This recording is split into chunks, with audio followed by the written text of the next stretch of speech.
Lost in Time, Sleipnir's Collapse. Part 2, 4.6 billion years from home. As they watched, another spike appeared, then another. The low, pleasant hum of the fold drive began to climb in pitch, a dissonant whine that set teeth on edge. "Captain!" His tactical officer, Commander Thorne, barked from his station. "The quantum displacement shielding is flaring. It's reacting to ghost signatures from within the fold field." "There's nothing in the fold field," Rostova countered, her hands flying across her console. "It's a sterile dimension." The ship shuddered, a deep, groaning vibration that felt fundamentally wrong. Red alert icons began to flash across the bridge, casting stark shadows on the crew's tense faces. "The core's stability is dropping." Ashley's voice lost its serene quality, replaced by an urgent, synthesized tone. "Fluctuations are now at 12% and rising exponentially. Containment is failing. All hands, brace for emergency fold exit." Devon's voice cut through the rising chaos, a commander's steel authority taking over. "Ashley, disengage the core, now!" "I can't, Captain. The collapse is preemptive and cascading. It is pulling us." The AI's voice was cut off by a deafening shriek. It wasn't the sound of tearing metal, but of tearing space-time. The river of light on the view screen shattered into a blinding, fractured kaleidoscope of pure, white-hot energy. The world dissolved into a maelstrom of violent sensation, a feeling of being simultaneously ripped apart and crushed into a single point.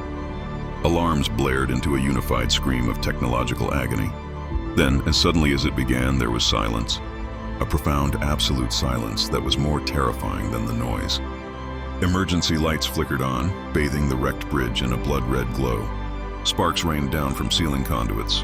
Groans of pain came from the crew as they pulled themselves from the deck or slumped in their chairs. Devon pushed himself up from the floor, a sharp pain in his temple. "Report!" he yelled, his voice hoarse. "Damage report now." The bridge was a disaster, but the crew, trained to perfection, began to respond. "Helm is unresponsive. Tactical is offline. Shields are gone! Life support is on emergency reserves." Then, Ashley's voice returned, faint and distorted, like a distant ghost. "Main power offline. The quantum core is inert. The fold field has collapsed catastrophically." Devon staggered to the command chair, gripping its armrest to steady himself. "Location, Ashley. Where the hell are we?" "Location unknown," the AI replied, the words hanging in the air like a death sentence. "All stellar charts are non-responsive. There are no known celestial bodies within sensor range. We are lost." "Put whatever you can see on the main screen," Devon commanded, his heart pounding against his ribs. The massive view screen, cracked but functional, flickered to life. It displayed no familiar star patterns, no comforting nebulas from the UEC's maps. It showed a vast, swirling cauldron of primordial gas and incandescent dust, glowing with the fierce light of creation.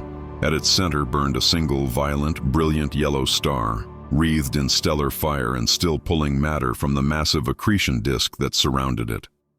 His science officer, a young prodigy named Kenji, stared at his own console, his face pale with disbelief. "Captain," he whispered, his voice trembling. "The spectral analysis of that star, its mass, its composition, its age, it matches the theoretical models for Sol." Devon stared at the raw, untamed star on the screen. "Sol? We're in the Sol system? That's not a star, Captain. It's a protostar, Earth. Earth doesn't even exist yet."